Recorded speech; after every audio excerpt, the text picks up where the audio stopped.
The arrival of Rurik, a new era begins. In the year 862 AD, the vast and varied lands along the Dnieper River were rife with turmoil and strife among the Slavic tribes inhabiting them. These groups, fragmented by internal conflicts, found themselves constantly at odds over resources, power, and territory. It was in this climate of chaos that a significant shift began to unfold. According to the Primary Chronicle, one of the earliest written records of Russian history, the local chieftains of these Slavic tribes made an unexpected decision. They sought external leadership.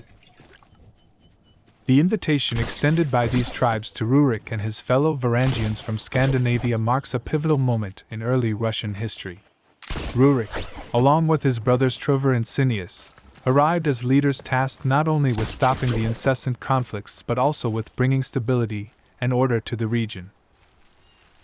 The Varangians, or Vikings as they are often called today, were known for their seafaring prowess, military acumen, and expertise in trade.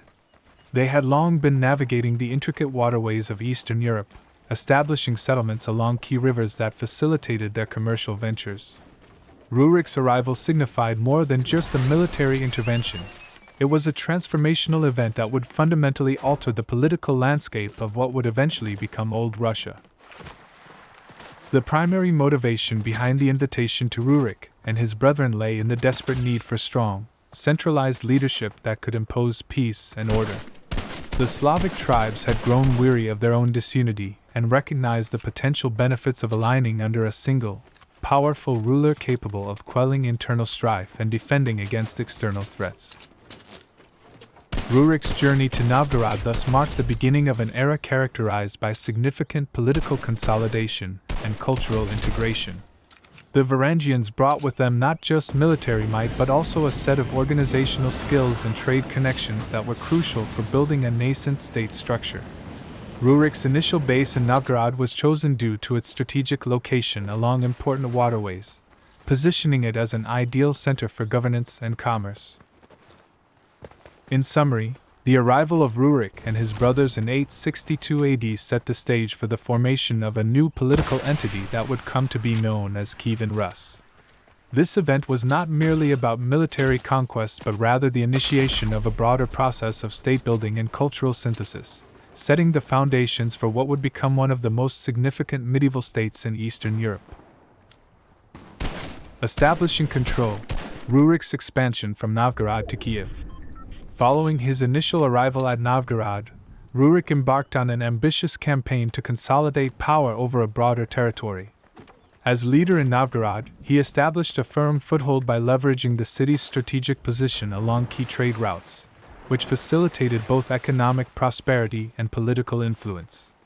The city's access to both the Baltic Sea via Lake Ladoga and the Dnieper River provided Rurik with crucial logistical advantages that allowed him to control vital commercial arteries. However, Novgorod was merely a starting point for Rurik's vision of unification and expansion.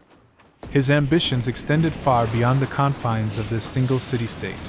He sought to unify the Slavic tribes under one centralized authority and to establish a formidable state capable of not only defending against external threats, but also projecting power within the region. In 879 AD, after consolidating his rule in Novgorod, Rurik made a significant move by relocating to Kiev.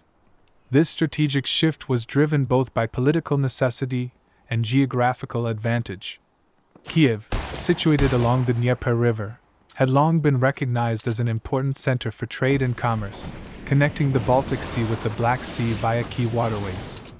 Its central location within the heart of the Slavic territories made it a natural capital from which to govern a vast domain. Upon moving to Kiev, Rurik began the process of expanding his control over a larger territory that encompassed much of what is now modern-day Ukraine and Belarus. This expansion was not achieved through military conquest alone but also through strategic alliances and diplomacy with neighboring Slavic tribes and other regional powers. By leveraging these relationships, he was able to establish a more cohesive political entity. The consolidation of power in Kiev marked the beginning of Kievan Rus, a state that would become one of the most powerful and influential in Eastern Europe during the medieval period. Rurik's strategic moves laid the groundwork for a robust centralized government capable of imposing order, facilitating trade, and projecting military might. This transformation not only unified various Slavic tribes but also positioned the region as a significant player on the broader stage of European politics. In essence, Rurik's relocation to Kiev and subsequent expansion marked a crucial phase in the formation of an early Russian state, setting the tone for future rulers who would continue to build upon this foundation. The legacy of his leadership was instrumental in shaping Kievan Rus into a powerful medieval kingdom that would endure for centuries. Succession, Oleg's expansion and centralization. Upon Rurik's death in 879 AD, as recorded by the Primary Chronicle, he was succeeded by his brother-in-law Oleg. This transition marked an important phase of consolidation and expansion for Kievan Rus. Oleg, originally known as Oleg or Helga before assuming power, continued Rurik's vision but with his own distinct approach. Oleg's reign began with a series of military campaigns aimed at further centralizing control over the territories previously under Rurik. His first major conquest was Novgorod, where he successfully consolidated power and established Kiev as the undisputed capital of Kievan Rus. This move ensured that all significant economic and political activities were channeled through Kiev, cementing its role as a hub for governance and commerce. One of Oleg's most notable achievements was his campaign against Constantinople in 907 AD. Motivated by the desire to secure favorable trade agreements and assert Kievan Rus' presence on the world stage, he led a large fleet down the Dnieper River into the Black Sea, eventually reaching the gates of Constantinople itself. Although the exact details vary between historical accounts, it is generally accepted that Oleg's bold move resulted in significant concessions from Byzantine Emperor Leo VI, including favorable trade agreements and diplomatic recognition. The success of this campaign not only bolstered Kievan Rus' economy, but also elevated its political status among neighboring powers. It demonstrated to the rest of Europe and Asia Minor that Kievan Rus was a force to be reckoned with, a state capable of projecting military might and negotiating on equal terms with established empires. Oleg's reign also saw significant internal reforms aimed at strengthening centralized government structures.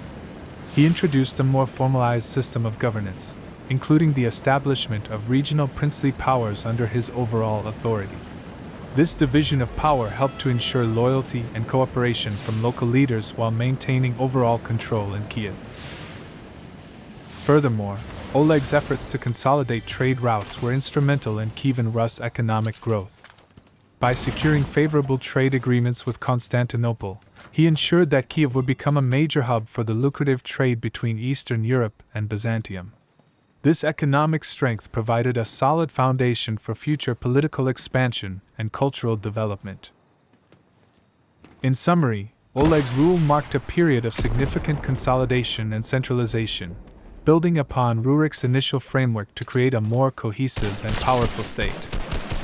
His military campaigns and diplomatic achievements further solidified Kievan Rus as a formidable medieval kingdom, laying the groundwork for future rulers like Vladimir I and Yaroslav the Wise. Legacy, the dynastic succession and cultural synthesis. Following Oleg's death in 912 AD, Rurik's son Igor succeeded to the throne of Kievan Rus, initiating a new phase in the kingdom's development. Under Igor's rule, the state continued to expand its influence through strategic marriages and alliances, securing its position as a dominant force in Eastern Europe. Igor's reign was marked by further military campaigns aimed at expanding the empire's reach and consolidating power over newly conquered territories. One of his most notable achievements was the successful campaign against Byzantium in 941 AD. Although this expedition met with initial success, it ultimately resulted in a costly defeat. However, Igor managed to negotiate a treaty that secured significant trade concessions and established more favorable terms for Kievan Rus merchants. After Igor's death in 945 AD, his wife Olga took over the reins of power as regent for their son Sviatoslav. During her rule, Olga introduced several important reforms aimed at modernizing governance structures and improving administrative efficiency. She also initiated diplomatic missions to various European courts, including that of Otto I of Germany, to secure alliances and establish Kievan Rus on the international stage. Olga's reign was a period of cultural synthesis, as she worked to blend Slavic traditions with influences from neighboring civilizations. This intercultural exchange laid the foundation for future developments in literature, art, and architecture that would characterize Kievan Rus. Her efforts to integrate diverse elements into the kingdom's culture contributed significantly to its rich heritage. Upon Olga's death in 969 AD, her son Sviatoslav assumed power. Under his leadership, Kievan Rus continued its expansionist policies through a series of military campaigns against neighboring states such as Bulgaria and Volga Bulgaria. These conquests further extended the kingdom's influence across Eastern Europe, solidifying its status as a major regional power. Sviatoslav's reign was marked by significant military successes but also by internal challenges, including conflicts with his sons over succession. His death in 972 AD led to a period of instability, as his sons Yaropolk and Oleg vied for control, culminating in the ascension of Vladimir I, Vladimir Sviatoslavich, in 980 AD. Vladimir I, also known as Saint Vladimir, is widely regarded as one of the most influential rulers in Kievan Rus history. His reign saw significant religious reforms and cultural developments that profoundly shaped the kingdom's future. In 988 AD, he embraced Christianity through a formal conversion ceremony, initiating a process of Christianization that would transform the spiritual landscape of Eastern Europe. The adoption of Christianity under Vladimir I had far-reaching consequences for Kievan Rus. It not only provided a unifying religious framework but also facilitated cultural and intellectual exchanges with other Christian states. This led to significant advancements in education, literature, and art, as well as the construction of grand churches and cathedrals that became emblematic of the kingdom's newfound cultural richness. Vladimir I's rule was characterized by a blend of military prowess and diplomatic acumen. He continued to expand Kievan Rus' influence through strategic marriages and alliances while also working to solidify internal governance structures. His efforts laid the foundation for future rulers like Yaroslav the Wise, who would further cement Kievan Rus as a powerful medieval kingdom. In summary, the dynastic succession from Igor through Sviatoslav and Vladimir I marked a period of significant cultural synthesis and religious transformation in Kievan Rus. These rulers' contributions to governance, military expansion, and spiritual reform played crucial roles in shaping the kingdom's legacy and setting it on a path toward becoming one of the most influential medieval states in Eastern Europe. Conclusion: the enduring legacy of Kievan Rus. The reigns of these early rulers, Rurik, Oleg, Igor, Olga, Sviatoslav, and Vladimir I, collectively shaped Kievan Rus into a powerful and culturally rich medieval kingdom. Their contributions laid the groundwork for future developments that would significantly impact not only Eastern Europe but also broader European history. Rurik's initial vision of unification and expansion provided the foundation upon which subsequent rulers built, establishing Kiev as a central hub for trade and governance. Oleg's strategic military campaigns and diplomatic achievements further solidified Kievan Rus' status on the international stage, while Igor continued this trajectory with his own conquests and alliances. Olga's reign marked a period of cultural synthesis and modernization, setting the stage for future advancements in literature, art, and architecture. Sviatoslav's military successes extended the kingdom's influence across Eastern Europe, despite internal challenges over succession that ultimately led to Vladimir I's ascension. Vladimir I's adoption of Christianity was perhaps one of the most transformative events in Kievan Rus' history.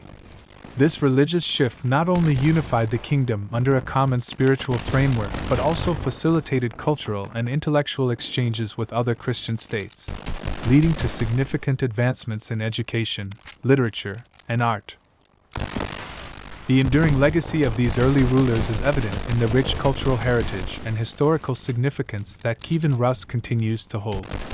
Their contributions have left an indelible mark on Eastern European history, influencing subsequent developments in governance, religion, culture, and international relations.